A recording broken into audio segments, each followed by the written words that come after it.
Сценски спектакл со 13 актери и со неповторлива визуализација е представата Детето сонува на култниот израелски драматург Ханох Левин, што ова комплексно дело со брутална суптилност на сцената на Битолскиот народен театар го подстави младиот режисер од Израел Итај Дорон. За сценографијата и визуелното уредување се погрижи Омри Розенблум и за да се реализира ова ансамбл представа беа ангажирани сите техничко-технолошки ресурси на овој театар.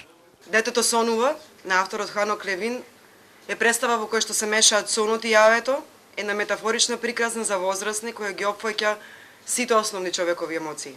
This play is a dream. Ова представа е всушност сон. Сон што се открива. Не знаеме кој е детето што сонува. За мене од секогаш што е било публиката и мора да биде публиката.